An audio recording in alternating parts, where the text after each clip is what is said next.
मैंने कहा कि सत्संग प्रतिदिन करने का चीज है, कोई एक दिन आध दिन करने का चीज नहीं है, या साल भर के बाद 6 महीना के बाद करने का चीज नहीं है। सत्संग प्रतिदिन करने का चीज है। आज हमारे बिहार के धरती पर बाबा महर्षि में ही का जो विचार है और उनके अनुयायी जो है, जब उनसे दीक्षा लेते हैं तो पदावली को वो लोग बढ़िया से पूजते हैं, शाम सुबह स्तुति विनती करते हैं, ध्यान करते हैं, साधना करते हैं। मैं बहुत बहुत साधुवाद देता हूँ उनके अनुयायियों को। लेकिन इधर जो कुछ है वो अपने नियम में जल्दी नहीं आते हैं। करना चाहिए। यदि आप जिस ही संत महापुरुष से दीक्षा, भेद, माला, कंठी, मंत्र लिए हैं, वो जो नियम बताए हैं उसके नियमों का पालन करना चाहिए। आपको पुलिस की नौकरी हो जाए, फौजी की नौकरी हो जाए, मास्टरी की नौकरी हो जाए, आप ड्यूटी एक रोज भी नहीं कीजिए, सरकार आपको पैसा देगी और कुछ दिन में आपको निष्कासित कर देगा। क्यों करेगा? क्योंकि आप काम नहीं कर रहे हैं। उसी प्रकार गुरु का नाम दीक्षा लेने से नहीं होता है। गुरु का नाम दीक्षा लेते हैं तो उसका पालन कीजिए। गुरु जो बतलाते हैं उसको अनुसरण कीजिए, उसको प्रैक्टिकल कीजिए, तब फायदा होगा। अच्छा, पूर्णिया जो जाते हैं आप लोग लाइन बाजार, वहाँ डॉक्टरों का हो रहा है, बहुत डॉक्टर हैं, हर विभाग का डॉक्टर है ना। और यदि आप रोगी हैं, चाहे जिस ही बीमारी का रोगी है, आप डॉक्टर के पास जाएंगे तो डॉक्टर आपको दवाई लिखेगा और कहेगा कि मेरे बताए हुए नियम पर चलना, तुमको लाभ हो जाएगा, तुम स्वस्थ हो जाओ। तो डॉक्टर का बताए हुए नियम पर हम चलते हैं तो हम स्वस्थ हो जाते हैं, स्वाभाविक है। उसी प्रकार गुरु के बताए हुए मार्ग पर यदि हम चलेंगे तो हमारे जीवन में मुक्ति आ जाएगी, हमारे जीवन में शांति आ जाएगी, हमारे जीवन में मोक्ष आ जाएगा। तो सत्संग प्रतिदिन करना चाहिए हर आदमी को। पूरे परिवार बैठ जाइए। शब्द प्रकाश ग्रंथ है, पदावली ग्रंथ है, बीजक है, गीता है, रामायण है, पुराण है, वेद है, इसी में से बोलते जाइए आप लोग बढ़िया बढ़िया पद को। यही आपके जीवन में बहुत बड़ा उपलब्धि लाएगा। लेकिन हमको ये भी पता नहीं कि जिस ग्रंथ को पढ़ने से बुद्धि अच्छी होती है, सुमति होती है और सुसंस्कृति की प्राप्ति हो जाती है, हम उस ग्रंथ को कभी नहीं पढ़ते हैं। आज हमारे नवयुवकों का बुद्धि क्यों बिगड़ा हुआ है? इसका एक कारण है कि नवयुवक कपड़ा पहनते हैं, खाते हैं, बढ़िया घर में रहते हैं, सुंदर मोबाइल का उपयोग करते हैं, लेकिन वह कभी अपने जीवन में ज्ञानियों की संगति, विद्वानों की संगति, चरित्रवानों की संगति, सत्संग की संगति, गुरु महात्मा की संगति कभी नहीं करते हैं। इसलिए युवक लोग तंबाकू चाटता है, चाय पीता है, जर्दा खाते हैं, शराब पीते हैं, दारू पीते हैं, मांस खाते हैं, बकरी काट देते हैं, गौ को काट करके खा लेते हैं। जो युवक को एक अच्छा परिवार का निर्माण करना चाहिए, जिस युवक को एक अच्छा समाज का निर्माण करना चाहिए, जिस युवक को एक अच्छा राष्ट्र का स्थापना करना चाहिए, वह युवक अपने मन वाणी कर्म को बिगाड़ करके अपने जीवन का पतन कर लेता है। बुरी उसको क्या मिलता है?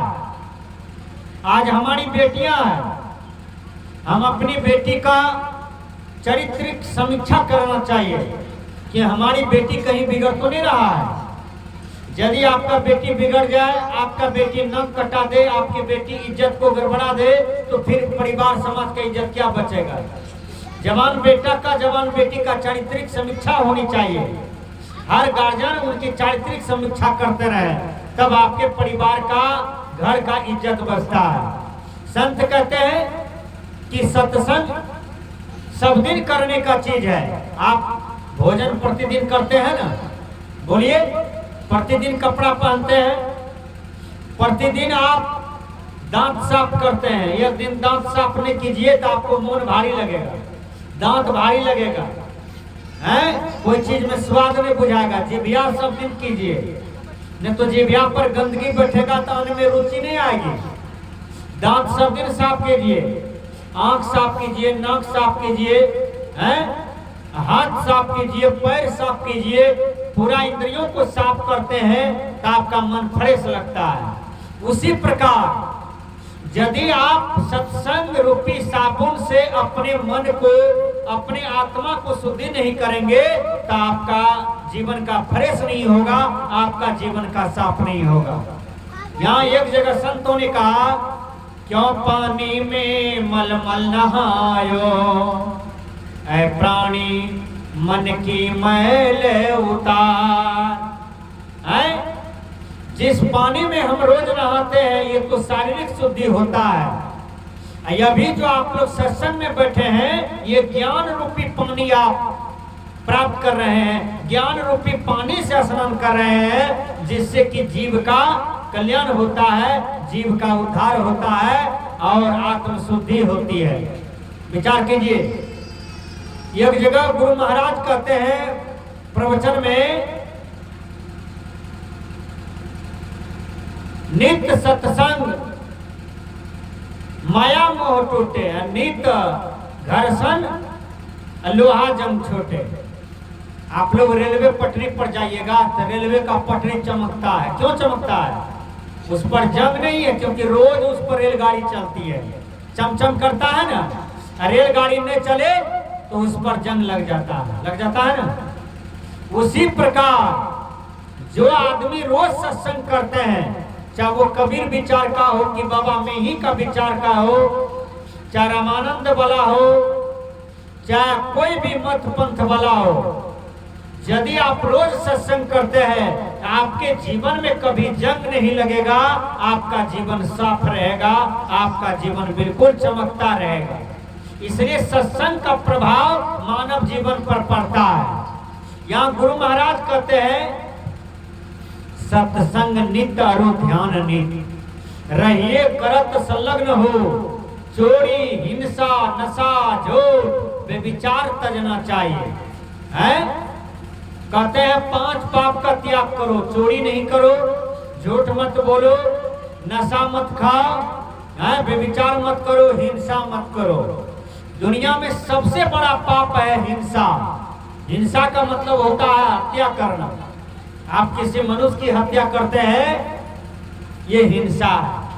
किसी भी बकरी, खसी, मुर्गी, गाय, माल, बकरा, भैंसा को काट देते हैं तो ये हत्या है। ये हत्या बहुत बड़ा पाप है। यहाँ कबीर साहब जी कहते हैं, जीव मति मारो बापुरा, सबका एक प्राण, हत्या कब न छूटी है जो कोटि ने सुनो पुराण। साल भर हम पाप कर लेते हैं, जाते हैं कहाँ? बैजनाथ धाम, बोलबम। शंकर भगवान को कहते हैं, हे शंकर भगवान हमार पाप काट दिया, हमार पाप कट जाए। ऐसा होगा? पाप न छोड़े अपने बाप को। एक बार गंगा मैया से पूछा, गंगा मैया आपके घाट में बड़े पापी सब लोग आते हैं स्नान करने के लिए, आपको पाप भारी नहीं लगता है? का लगता है। का आप पाप क्या करते हैं? का हम बकलेल हैं जो पाप रखेंगे अपने पास? हम वाष्प बना करके बादल के पास भेज देते हैं पाप को। का ठीक है? बादल से पूछने गया कि यहाँ जो पाप आता है आप क्या करते हैं? का हम बकलेल हैं दूसरे का पाप रखेंगे? जो पापी है ना उसी के कपार पर हम फिर बरसा देते हैं। विचार कीजिएगा।